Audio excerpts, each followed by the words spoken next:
Second wind, but I'm ready.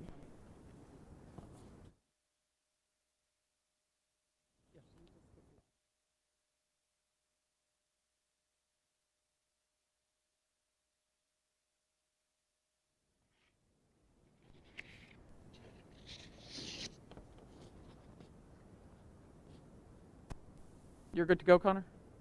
And that's as far up as that's going?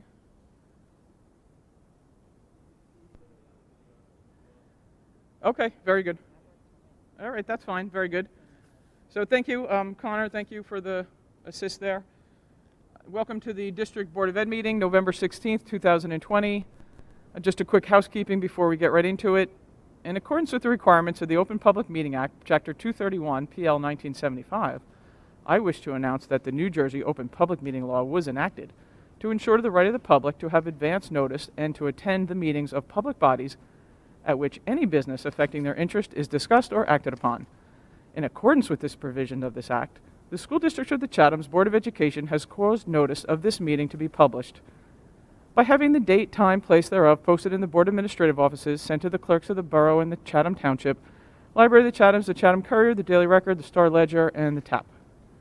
Mr. DeQuilla, welcome back, and would you mind taking attendance? Sure. Thank you very much. Mr. Gilfillan? Here. Mr. Arnick? Ms. Ciccarelli? Here. Ms. Clark? Here. Ms. Kenny? Mr. Ryan? Mr. Smith? Here. Mr. Valenti? Here. And Ms. Weber? Here. 8 present and accounted for. If you're able, please stand and join me for the Pledge of Allegiance. It's kind of a virtual flag. I pledge allegiance to the flag of the United States of America and to the republic for which it stands, one nation, under God, indivisible, with liberty and justice for all. Great. Thank you, everybody, for joining. I'm going to forego the President's comments until after the Superintendent's report. I'd like to get right to it with Mike, but then move my President's comments to right before the Business Administrator's report. So, Dr. LaSousa, if you don't mind, I'm just going to go out of order for tonight, and then I'll take it back from you after you're done with your report.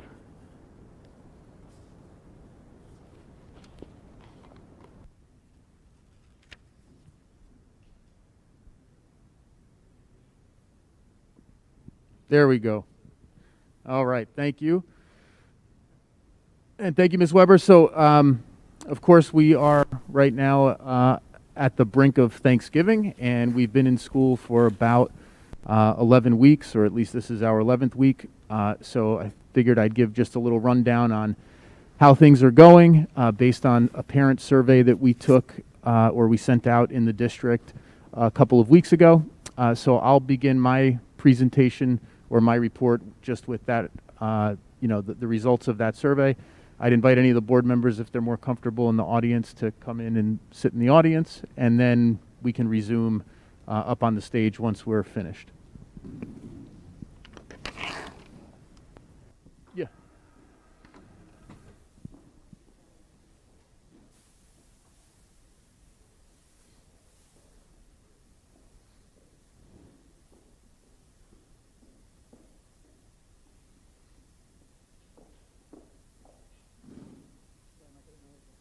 No, all good, yeah.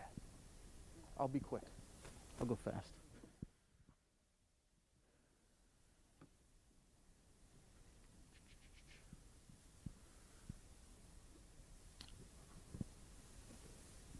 All right, so this very brief presentation has kind of 2 takeaways, I think. The first is that things have gone reasonably well since we reopened the schools. We didn't know how it would all go when September hit, and overall we think that it's been a pretty good opening, maybe not perfect, but at least better than we probably would have anticipated back in July or August. And then I'm just going to finish the presentation with a quick snapshot of where we are in terms of cases and data from the Department of Health, and that information kind of demonstrates that we've got some headwinds in front of us right now in terms of remaining open and continuing with schools as they are today.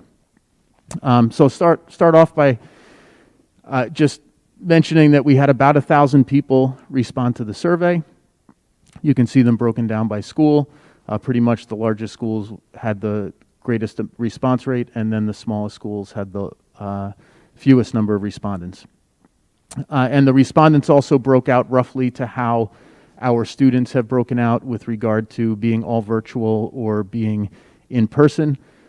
We've had, over the course of the year so far, about 90% of our students attending school in person each day, and we've had about 10% who have remained virtual.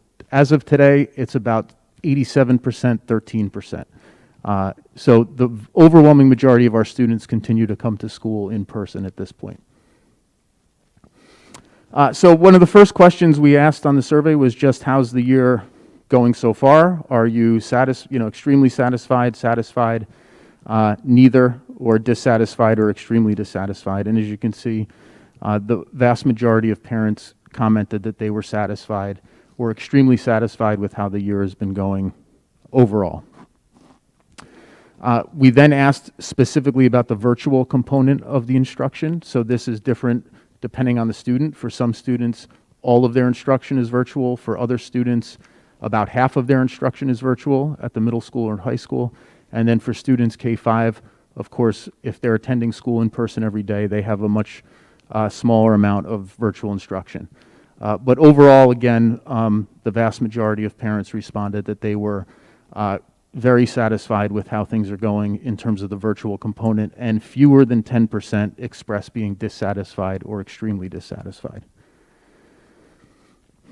We asked how was this year going to last spring, and maybe that's a low bar because last spring, of course, was so difficult for all of us. But as you can see, over 90% of our parents feel like this year is going better than the spring went.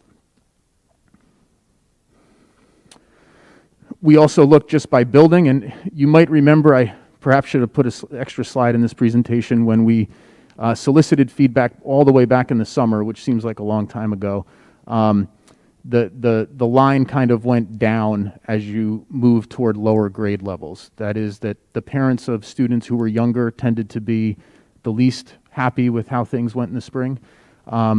Whereas now it seems like the younger aged, or the parents of younger aged children, have an even more favorable opinion of how the year has been going compared to the parents of older children. So that was gratifying to see that we've done a little better now than we were doing in the spring, especially with our youngest learners.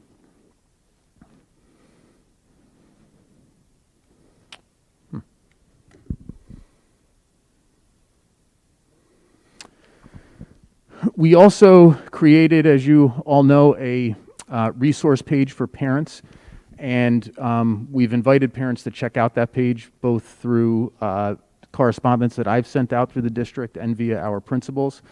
So we asked how many parents had visited that site, and only about 20% responded yes. So that was a little disappointing. We were hoping a greater percentage had accessed that site.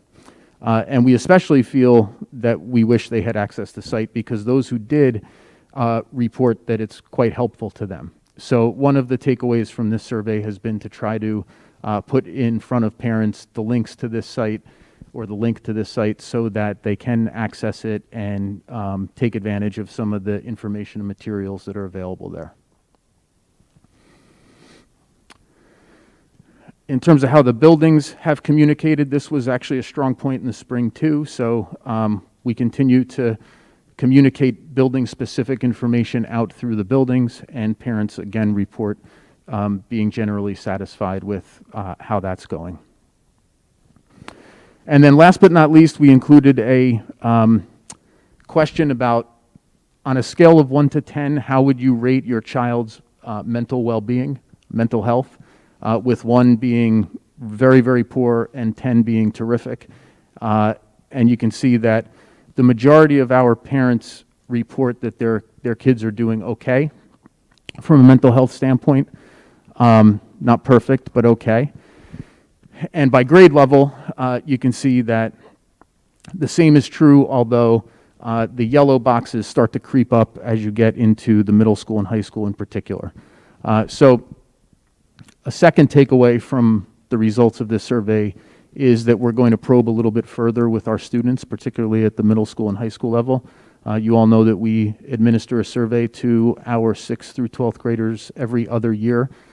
This year, we can't do what we usually do because the survey is lengthy. It involves a number of steps that we have to go through, and we administer it in school, and that's going to be problematic.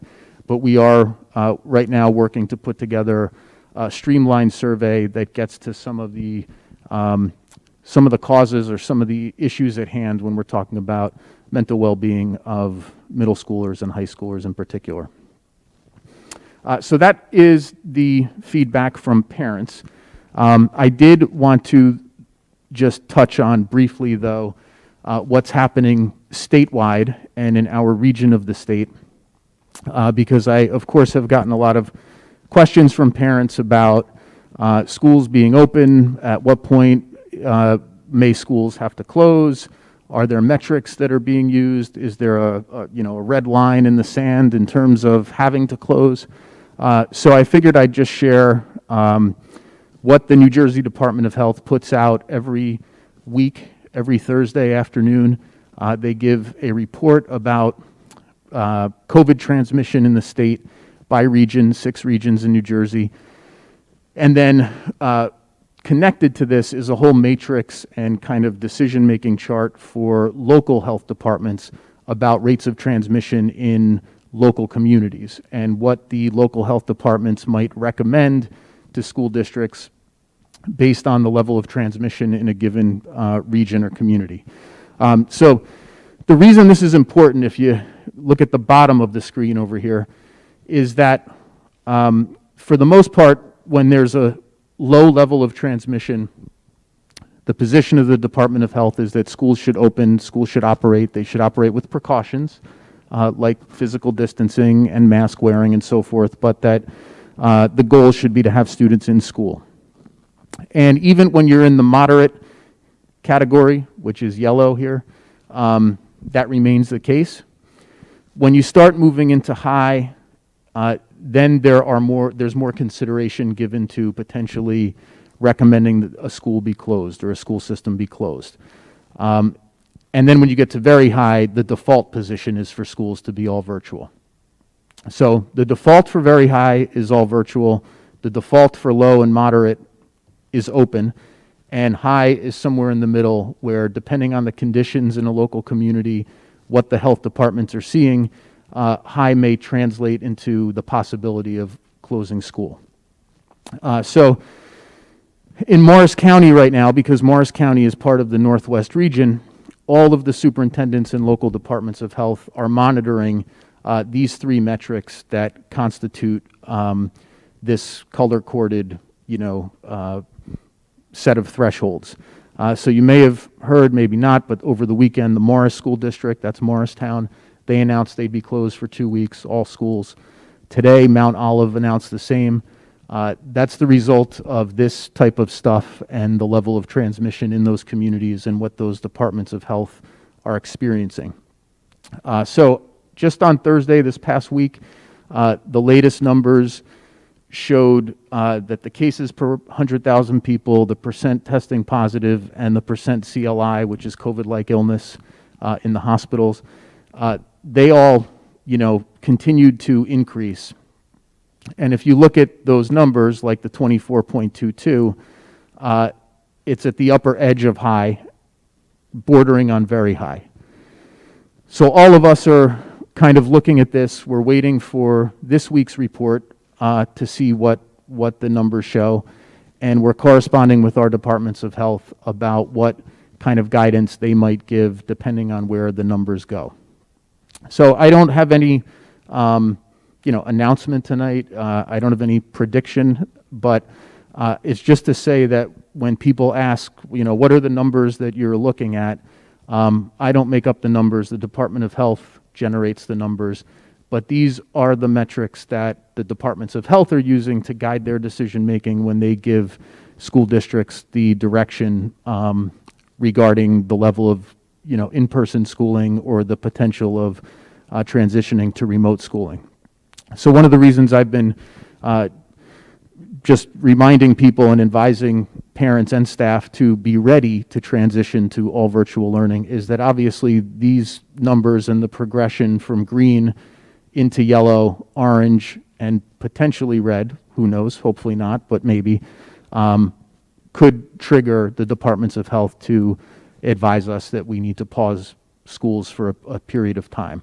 The goal will be to reopen the schools as soon as possible if that were to happen, but this is kind of what's in the ether right now as we're talking with the departments of health and we're evaluating our ability to continue to run the way we've been running. That is all for me, and I'm happy to take any questions from board members if you have them.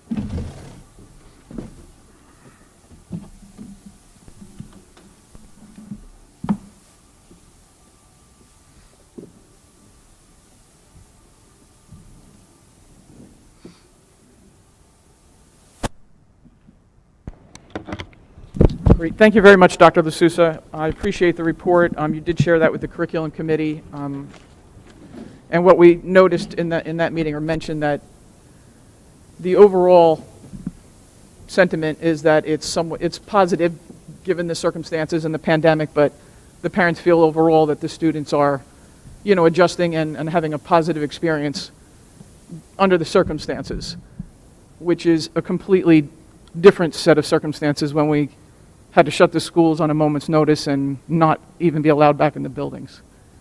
So that is extremely favorable. I was on the curriculum committee, so I want to open it up to any other board members that might have any questions or comments for Dr. LaSousa.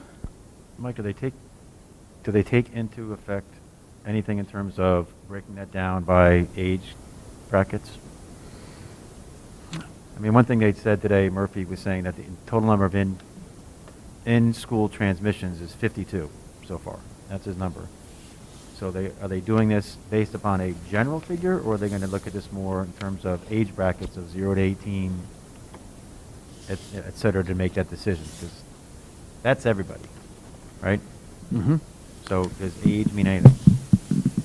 Yes, I think that they do take into consideration what's happening in the schools. If you've watched Governor Murphy, he's been he's been adamant that the school setting has been safer than they actually thought it would be, that the transmission levels are pretty low in the schools. And I think the departments of health do take that into account, and they also look at just what they're seeing. I know that in terms of their contact tracing, they have concerns when they can't figure out where cases came from or how someone contracted COVID. And when they can identify a chain of transmission because it was from a particular event or a particular activity, they then feel more comfortable with the schools continuing to operate. So I think that all goes into their thinking, and I wouldn't speak for them, so I don't know for sure, how far they drill down into the ages, but I think they take all that into account when they give their recommendation to us. I have a question. Go ahead, Lana. In terms of the survey, If you could just speak directly into the mic. do you have a time frame for when the survey will go out to the students? We do not yet. Okay, and then my second question, I guess following up on what Matt said, and from the other school districts, have they closed the entire districts, or have they taken an approach of, 9 to 12 will close and go virtual, but the K to 8 will continue in school, or? The two I mentioned closed completely. Most districts, I think, to this point in the year have been trying to keep open as many buildings as possible and only close the ones where it's impossible to open because of staffing or because there are a number of cases that compromises their ability to operate. I don't know what each district will do moving forward, and that's just, the numbers I showed were just for the Northwest region. So in the Northeast and in the Central East, et cetera, they all have different rates and different health departments that they're talking to. So it East varies Hanover across the closed board. today for 2 weeks, just FYI, whole district. Who did? East Hanover. So they're closed till after Thanksgiving. Mike, is there any discussion in terms of certain programs, if we, let's just say hypothetically, we had to close, would there be any programs that we would be able to run, perhaps for our self-contained programs and for some of our students who face significant challenges with virtual learning, or would it be an all-in type thing? Yes, we've talked about that. That's our goal would be to continue to run certain programs. The ability to do that would be dependent on both staffing and what the departments of health tell us and what their rationale is for asking us to close, or telling us we should close. If it's rampant transmission and they're fearful that, there could be a lot of transmission happening in the schools, I don't know that we could open any program, or we couldn't keep a program continuing to run. But we also, if we had to hit the pause button for 2 weeks, we might be able to then bring back certain programs before others. And we also would likely not have an all or nothing approach. So some students might come in maybe for a portion of the day, for like 2 hours of time to receive extra support in a particular subject, but not maybe the whole day. Sorry. Would teachers be able to come, in March, when we shut down, People were told to stay in their house, do not come out. So if schools were to close, would teachers be able to have access to their classrooms to be able to teach virtually in a professional environment, or would you limit access to the building? The goal there too would be to enable teachers to come in and work from their classrooms, but it would be dependent upon what the Department of Health advises with regard to how many people we should have in a school at one time and how appropriate it would be for us to do that.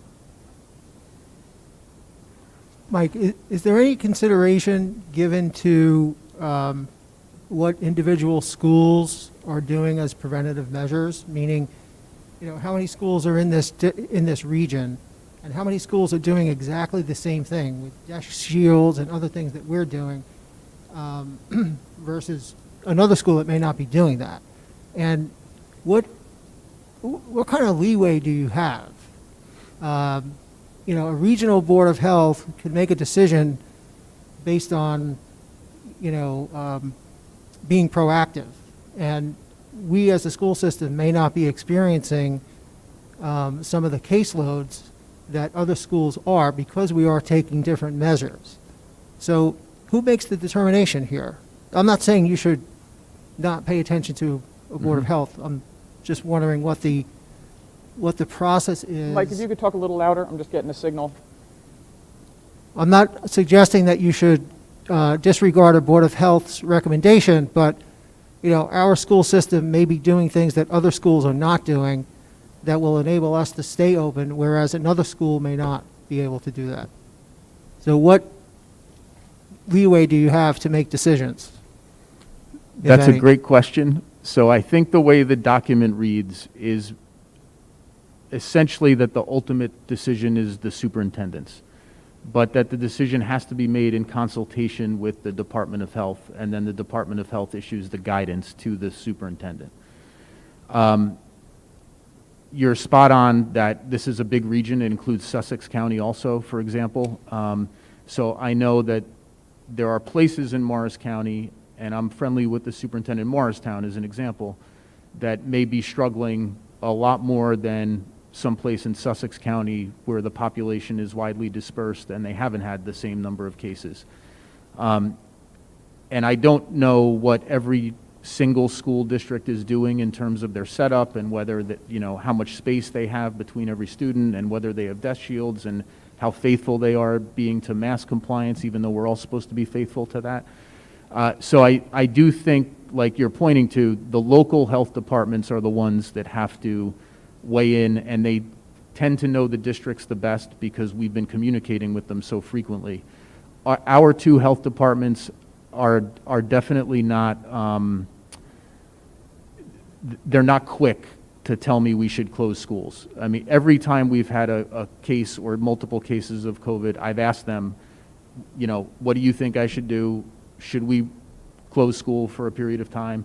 And I think it's safe to say that they are, whether they're just in agreement with Governor Murphy or they're taking his direction or it's just an independent thought, they're goal is to keep students in school. They believe that students are safest in school, and they want to see the schools open to the greatest extent possible. So I do have faith in our two local departments of health, and those kinds of questions that you asked are ones that I would ask them. Like, all right, I get it that you think, that another district has closed, but we might be a little bit different for this reason and that reason. At the same time, though, they are on the front lines of the contact tracing and getting the numbers in. I mean, they've got access to numbers that I don't have, and so they know about, I think they know about more localized positivity rates that could be even higher than what we see in the chart, and they know, what's going on when they're interviewing families and extended connections beyond the school setting. And all that would be, kind of on the table and in the discussion before we were to shut schools. Yeah, thank you. Does anybody else have any questions for Dr. LaSousa? Mike, did you have anything else on the superintendent's report? Or? No, I think that's it for now. It's, we're day by day.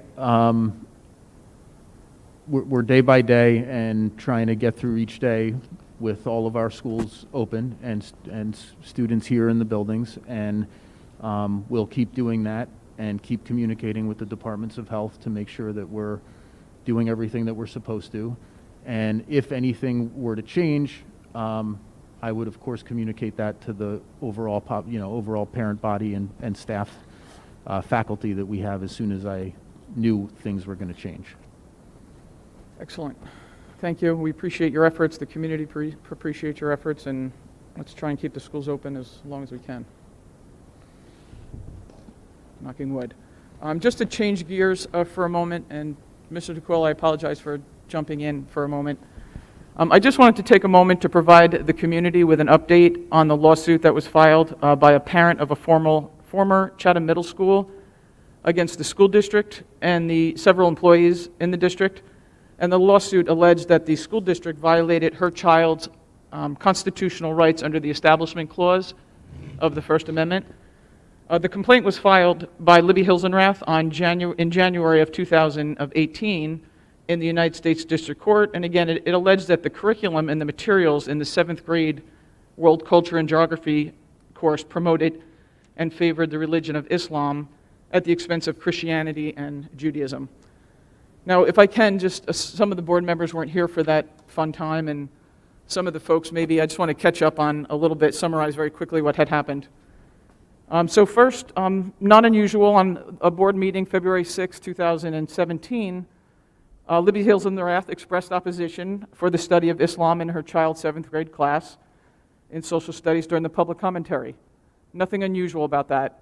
We just saw that recently with social injustice and racial injustice. Some of our students questioned that. Maybe prior to that, if some remember the middle school math program. So it's not unusual for parents to express opposition for a particular course or material or subject matter.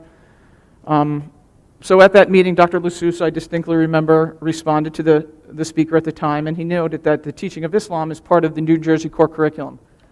And if you recall, Dr. LaSousa and the two supervisors recently said, what we teach is established by the state standards. How we teach it is really the art and where Chatham shines. So Dr. LaSousa had responded during that meeting that teaching world religions is part of social studies standards. It was 6.2. He quoted it off the top of his head. Of course, I had to look it up. But 6.2 in part calls for students to compare and contrast tenets of various world religions, their patterns of expansionism, and the response to the current events and challenges in globalization. At the time, the board had said that they would take the matter back to the Curriculum and Policy Committee, which we did do, but in the meantime, Ms. Hilsenrath went on national television on February 20th and made some patently false statements about the district, specifically that our curriculum crossed the line because it teaches one religion and not all others. And another quote, this about the third sentence into the interview, no other religion is taught. Now, I don't know if those folks that were around recall, but it was that last statement that garnished dozens and dozens of hate mail, violent, vulgar mail to the district, violent threats against our employees, violent threats against our employees' families, death threats against our employees, physical harm to our school buildings, and this went on for a while. One threat was so credible that the federal authorities had to get involved. The police were involved at every step of the way. We had to post police outside the middle school, and I forget how many weeks we had a police officer stationed outside of Dr. LaSousa's office. Some of the threats were benign and nonsensical. Just to get a little lighthearted here, one of the threats, one of my favorites, was to Dr. LaSousa, "You should be delivering pizza for a living instead of teaching curriculum." But many of them were violent and vulgar. I apologize to some of the board members that had to listen to extensive recordings of this. I can't even repeat some of the language that was used. One full year after all that happened, a full year, January 2018, Libby Hilsenrath filed a lawsuit against the district and employees. The district then answered that lawsuit, of course denying any allegations and denied that the curriculum violated the students' rights. We maintained that the curriculum and the materials were in compliance with the board's policies and the New Jersey education standards. And after more than 2.5 years of discovery, which included hours of this district's times, Dr. LaSousa, the supervisor, the teachers that were sued, with spending time with our attorneys, their attorneys, depositions that went on for hours and hours. In May of this year, we filed for a summary of judgment to the judge, which just means, based on the discovery, is there enough to move forward or is there enough to dismiss the claims?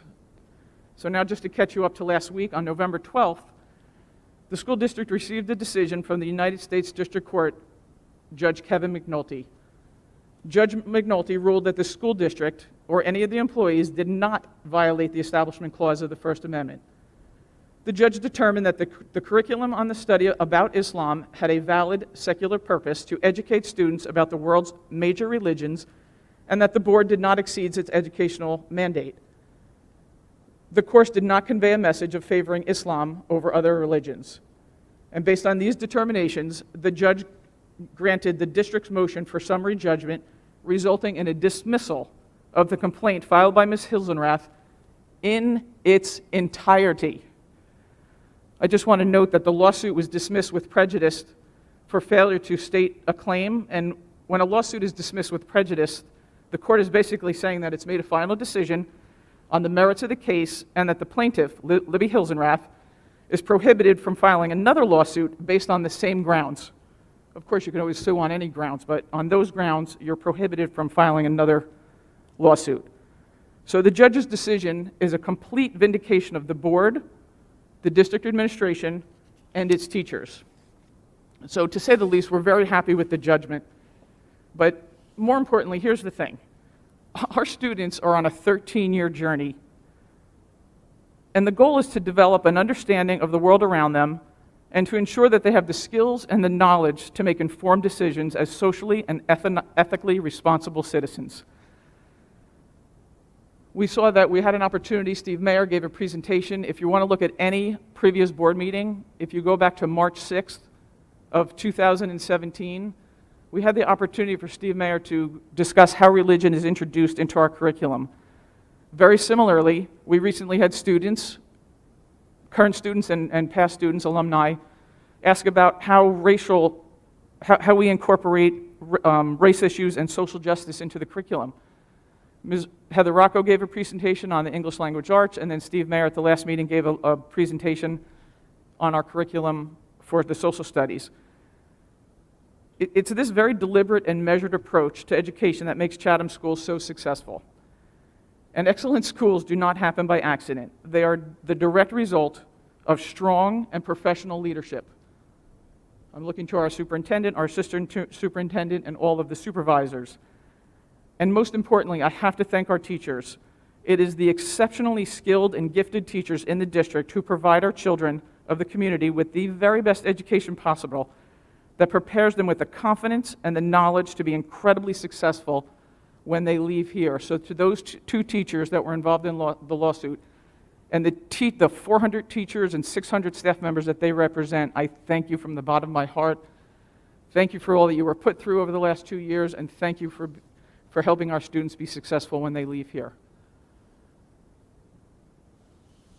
Dr. LaSouza, I know we have a press release that you can release at your leisure from our attorneys. I read a couple of excerpts from it. I just summarized, but I wanted to go back to what we all dealt with. So I want to thank you, Dr. LaSouza. I know you spent countless hours. The district is out a minimum of $10,000 plus everything that we had to pay for security. We had to pay for any of the time lost that the teachers, where they were spent dealing with the lawsuit. Peter, I don't know if you recall how many millions were spent by our insurance agency to cover legal expenses. That number I don't have. That's fine. It was a substantial amount of money. But I just want to thank you, and that is right now, the end of that lawsuit. So again, we're very happy, and it is a complete vindication of the school district on that matter. Do any other board members have a comment or any questions? Or some weren't here during that time. Some are still in therapy. Okay. I do have a quick question for Peter, and you don't have to do this now, but at some point, can we get some round numbers as to what cost this was to the district, whether through substitute teachers that had to cover teachers that had to go to court, the extra security, which I know which was expensive, especially during the duration at the middle school and at the municipal building at the time, and how, just how much, I think the taxpayers should know what the financial impact outside of what our insurance paid that really had to come out of the district budget. And again, I know you have a lot to do, so this doesn't have to be, just at some point if you could, because I think we need to, the public should have access if they want to see it, and we should be able to, justify what was taken. And it had to come from somewhere. Thank you. I will get that information relayed to the board, so hopefully we can I don't think your mic is on, Peter. Do you It mind? is on, and hopefully we can get that out at the December 7th meeting, if not the beginning of the year. Okay. I don't know if that was picked up on the microphone. I don't think mine's being picked up either, but I can project. So Peter, you'll try and get that back out in December? Yes, I will. Okay, very good. Thank you. So Dr. LaSouza, did you have any other comments that you'd like to make on the school's behalf or teacher's behalf? Nothing on my end, just thank you, and I can't say it any more than you did about our teaching staff and our supervisory staff, and you said it best. We owe it to ensure that our teachers can do the jobs that they're hired to do, and I'm happy to say that that's what they do every day, and we see it all the time, so just a shout of gratitude to the teaching staff. Here, thank you. Any other questions? If not, we could move it over to Peter for business administrative report. Excellent. Peter, take us away. Sure, I just have a very brief construction update on the middle school auditorium, and I know that you championed Tatiana with some questions at the last meeting, so hopefully this will answer them all. The lighting batten extensions will be installed the week of November 30th. Once that's done, the lighting work will be completed, and then the training will be scheduled for the lighting the first or second week of December. And that would wrap it up, so then all the lighting and sound can be tested and put to good use, or put to use by the staff. All of the warranties and the maintenance bond started on September 21st, 2020, which was the date of the final inspection by the building department. So we have yet a full year to go, so hopefully we will get to test and play and do a whole bunch of stuff in the auditorium, make sure everything is in proper working order. And that's all I have for my report, unless there's any questions. I don't see any questions. You're good, Bradley? No questions. Very good. Thank you, Peter. I appreciate it. Keep us posted on the results. Again, the goal is to make sure that everything is working at the middle school before any of the warranties expire. Will do. The pandemic hit right when that facility was being completed. Any additional comments? Nope. I'm going to move right over to committee reports. Ms. Ciccarelli for personnel.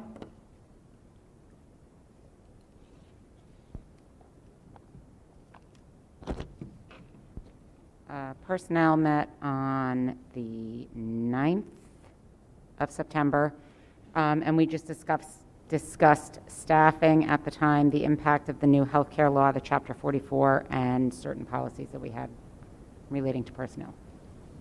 I don't know when we meet again. The 30th. We're meeting again on the 30th. Okay, perfect, thank you. Moving over to curriculum, Ms. Kenny? Curriculum met also on the 9th, and we went over the presentation that Dr. L'Souza just. Excellent, thank you. Mr. Gilfillan, finance and facilities. We have not met since our last meeting. Okay, no problem. Policy and planning.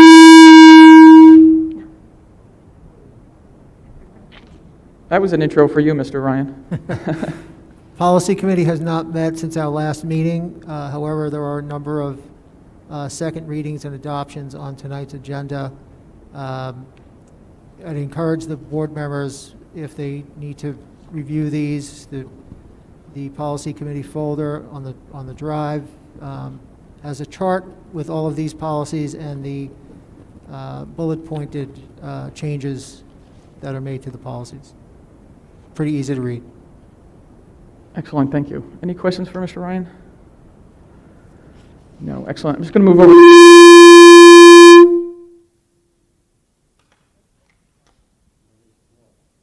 What's that? Okay. My mic is not working anymore. That's 2 mics I've burned through. I'm just killing your ears right now. Trust me, I'm good on the mic. I could just talk loud if you want.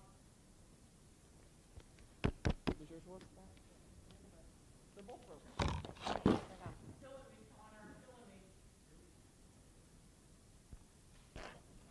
Is it working? No. Thank you, Matt. Oh, this is not working either. Is the whole sound system done? Yeah, okay, great. Phil, can you hear me out there? I can hear you. Very good, thank you, sir. So just quickly on the liaison reports, Michelle, if you don't mind, I'm just going to do a summary for the township and the borough. So we're just keeping an eye on the development that's happening, and we work with the liaison. Stacy Ewell is the Chatham Township Committee liaison, and Carolyn Dempsey is for the borough. And a lot of times they ask either Dr. L'Souza or some of our experts questions as it relates to their projects. And I just want to remind folks, and we work very closely with Carolyn and Stacy, in lockstep, because we're all trying to achieve the same goal and row in the same direction. I just want to remind folks that all of these development projects, we cannot look at one individually. We have to look at all of them over the span of the next 5 years and look at them in their totality to see how they're going to impact the school district, both from a physical capacity point of view, meaning a student in a seat, but also the services that a student or students may require. So to say, oh, it's only going to increase 40 with the skate park, or there's only going to be 40 from the Charlie Brown property, and only 40 from River Road. And again, I don't have the numbers right now because they're not rock solid, but we have to be in lockstep and determine what's the real impact to the school district. So I don't want anybody to think that the township, the borough, or the school district are operating in a vacuum. With as much information as we have available, we're trying to stay in step with each other. I believe the development projects will start to ramp up again, and again, we were in contact last week with Stacy Ewald and Carolyn Dempsey and also Tracy Ness. So, we are staying on top of it. It's just not a simple mathematical equation or a simple study that says you're going to have 40 students, enter a school building. It's just not that simple. But we'll report out as we know more, as the committees know more. Michelle, was that a fair enough summary? Excellent. Are there any additional liaison reports? A lot of CEF? Nope, good, excellent. Okay, fantastic. Moving right along, so I would like to make a motion to pass the minutes of the October 26th public session. We did not have an executive session. Second. Excellent. Ms. Clark and Ms. Kenny need to, I'm sorry, Ms. Ciccarelli and Ms. Clark need to abstain. Sorry, Peter. I was going to say, Ms. Ciccarelli and Ms. Clark need to abstain. Okay, perfect. Excellent. Okay, so all those in favor of the October 26th minutes? Aye. Opposed? Abstentions? 2 abstentions? For the records, minutes passed 6-0-2. Excellent. Very good. Thank you. We have our first opportunity for public commentary. Hearing of the citizens of the public during the public commentary section of the agenda is an opportunity for any member of the public to be heard about issues which are or are not topics not scheduled for the current meeting. To help facilitate an orderly meeting and to permit all to be heard, speakers will be asked to limit their comments to a reasonable length of time. And if you could, again, just a reminder, it's not a back and forth Q&A. We'll try and answer any questions at the end after we close public commentary. But this is your opportunity to address the board with any concerns, compliments, complaints, whatever's on your mind. So if you wouldn't mind introducing yourself, where you live, that'd be fantastic. Ooh, hard to do this with a mask. Hi, I'm Laura Friedenfels. I live in the borough. I have kids in the middle school and the high school, and I'm also a PhD historian. So I really, really appreciated Steve Mayer's presentation last meeting. I'm sorry I couldn't be there. I had election responsibilities, but I watched it afterwards, and I was really thrilled and impressed at all that Mr. Mayer and the teachers are doing to facilitate a really sophisticated approach to the history of African American history and race and racism in our schools. And after listening to his presentation, I was pondering what we might be able to do to kind of like lift that up even further and forward the goals of our alumni activists who are calling for more of this to be taught, but also to advocate for a kind of anti-racism, right? And how can we do that as part of our teaching and our curriculum, integrated right into what we do with history in the schools? And I had a couple of thoughts. So one was that, that the history he presented probably is going to need extra time and attention and repetition to be able, for people to be able to absorb it. And this is partly because this has not just been neglected history, but it's actually been suppressed history. This is history that as a nation, as the white parts of our nation agreed to ignore it in order to get along. And now we're hitting a moment when the nation is deciding that we really can't do that we need to come to terms with this history, account for it, and perhaps begin to repair it. And that just takes more than other kinds of neglected history. I do women's history. I'd love to see more of it, but it's mostly just sort of neglected as opposed to suppressed. So this is going to take like extra work, and I think extra work in our community. I'm trying to work on that myself in various ways as a historian, trying to help us as parents and community members educate ourselves better, and thinking about what we could do about interpretive materials in the historical places that we go as families or that we take the kids on field trips. This is going to be a big effort.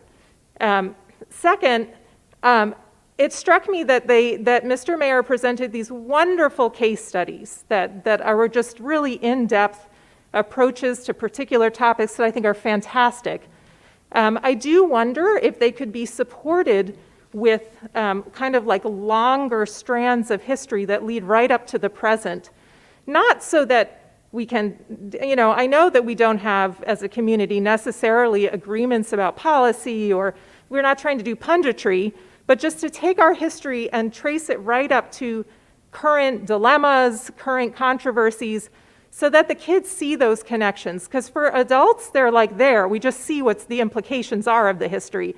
But the kids, that's a pretty sophisticated grown-up skill, and maybe we could be doing a little bit more of that for them as part of how we're teaching it.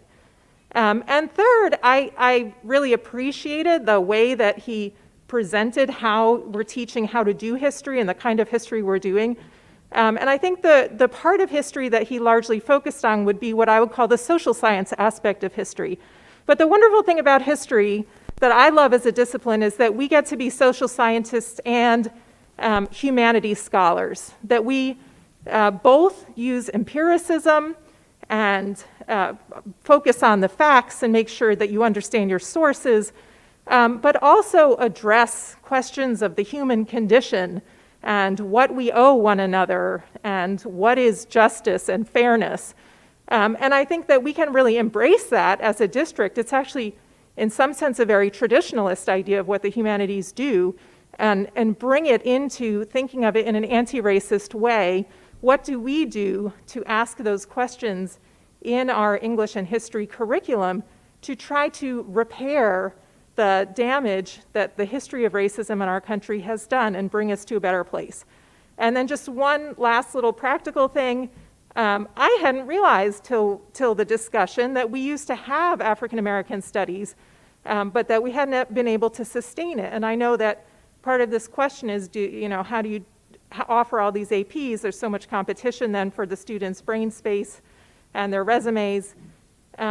Maybe we can get creative. Would we consider offering that course again and finding a way for students to get AP credit if that's important to them? Can they link it onto I forget what it's called, but like an independent study or senior seminar, so that kids for whom it's a question, like I can only do it if I can make it work with my resume questions. That's the reality. I have a junior and I'm cognizant of how real that is. I think any way that we can give the kids the learning opportunities that they're looking for and that we're hoping to give to them, I'd love to see us be creative about how to offer that. Thank you. Thank you. Thank you, Laura. Any additional public commentary? Going once? No? You're good, Bill? Okay, very good. So I'm going to close the first public commentary section, and there's another one at the end. Laura, thank you for your comments. I'm not going to delve into the curriculum part because we're going to leave that to the experts. But Mr. Mayor and Ms. Rocco did say, they're going to explore where they can make improvements, where they can make changes. The one thing I would like to comment that I was shocked joining the board 9 years ago is how much material teachers have to cover in such a short period of time. In 180 days, so some of these things that Laura mentioned I think are great, but I looked up the curriculum, for 6.2 before I came to the meeting just to refresh my memory about the religion in schools, and 2 pages of instructions for a teacher they have to accomplish in about a day and a half, 40 minutes one day and 20 minutes the next. So I just found it astounding how much material, and as much as there's so much other stuff we'd like to incorporate, there's only so many hours in a day. And before I let Mike answer that from a curriculum point of view, I just have to give a shameless plug to, if you enjoyed Mr. Mayor's last meeting, you will love March 6, 2017. So if you have an opportunity, go back.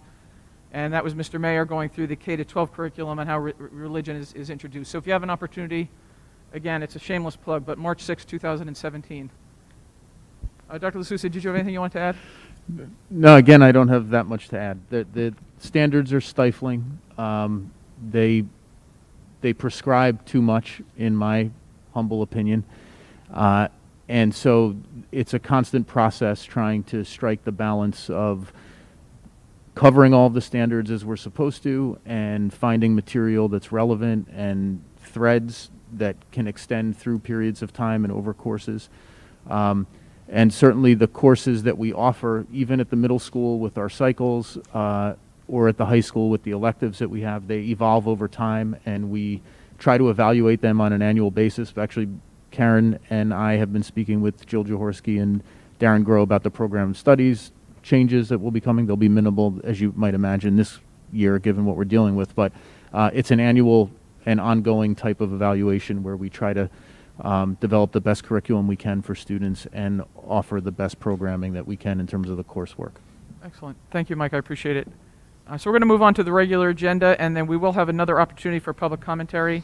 Again, I just want to remind folks, the agendas are posted on Fridays afternoon before the board meeting, so we've had an opportunity to look at them. So if it appears we go through them quickly, it's only because we've looked at them over the weekend. So moving right along, and for personnel? Yes, I want to move agenda items A1 to A16 on the regular agenda, as well as 17 to 20 on the agenda. I'll second that. Any questions for Ann or Dr. LaSousa or Ms. Grant? Love questions. No? Seeing none. Peter, would you mind? Sure. Agenda items A1 through 16 with an addendum items of 17 through 20. Mr. Gilfillan? Yes. Ms. Ciccarelli? Yes. Ms. Clark? Yes. Ms. Kenny? Yes. Mr. Ryan? Yes to all with an abstention on A15. Duly noted. Mr. Smith? Mr. Valenti? And Ms. Weber? Yes. Agenda items A1 through 15, I'm sorry, A1 through 14, 16 to 20 pass 8-0. A15 passes 7-0-1. Excellent. Very good. Thank you. Mr. Gilfillan, over to you for finance and facilities. Sorry. I'd like to move action items B1 through 9 and B10 on your regular agenda, and then B10 on your addendum. Just note, as Peter said, B8 and B10 are are conditional donations, I believe, that will be accepted upon if we go to virtual instruction. So the PD organizations, we're donating money to help support both math as well as math and art supplies. I think they're only acceptable if they go to if we go virtually, right, Pete? I think they're taking them to have them just so that they are taking the funds and buy if necessary. Okay. Cool. 7 and 10? 7 and 10.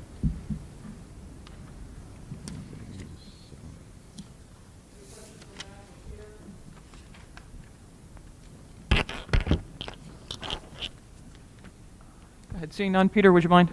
Sure. Agenda items B1 through B9, and on the addendum B10. Mr. Gilfillan? Ms. Ciccarelli? Ms. Clark? Ms. Kenny? Mr. Ryan? Yes? Mr. Smith? Mr. Valenti? And Ms. Weber? Yes. Agenda items pass 8-0. Excellent. Ms. Kenny, curriculum? Yes, I'd like to move action item C1 to C3 for vote.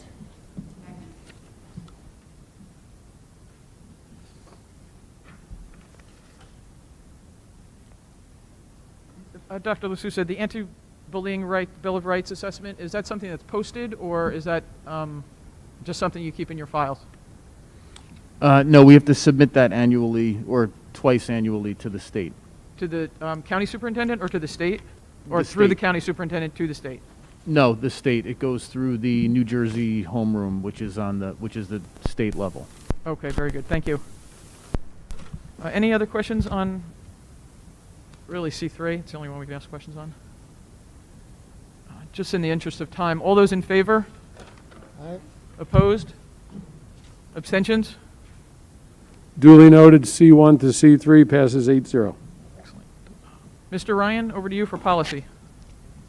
Thank you. I'd like to move action item D1 for a vote.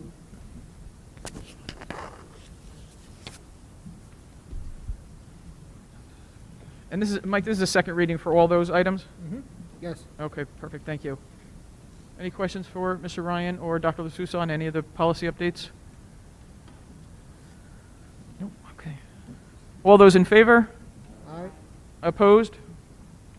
Abstentions? Duly noted. D1 passes 8-0. Okay. So we now have an opportunity for board business. Any board members have any items that they'd like to discuss, pandemic or otherwise?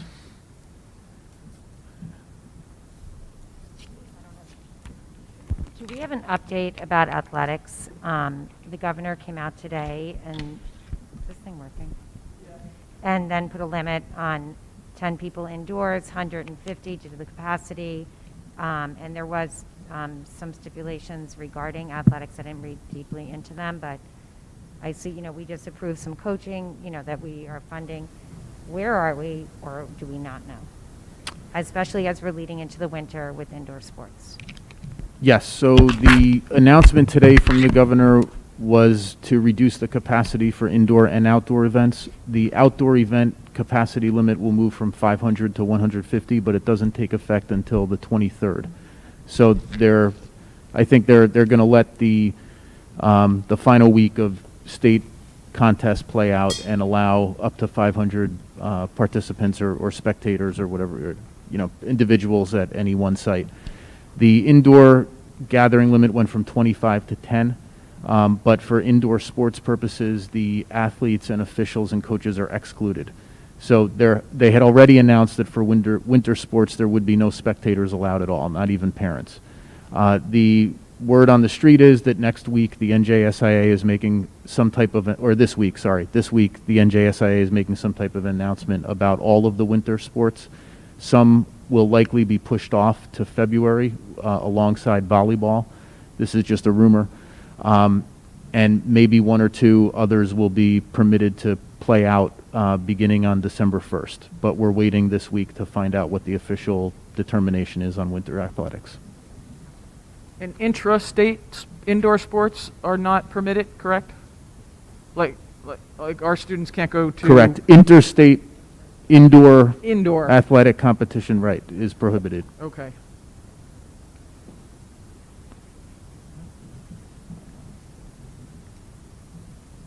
And Mike, generally speaking, I know you've said it before, I just want to make sure it's such a fluid situation. Right now, you don't have any plans to go virtual, rather, between Thanksgiving and Christmas or New Year's. Your plan, or right now, today, this moment, is to just keep the schools open as long as we possibly can for in-person instruction. That's correct. Okay. Recognizing that the weekly report or the day-to-day events here in Chatham, depending on what the health department says, could change that.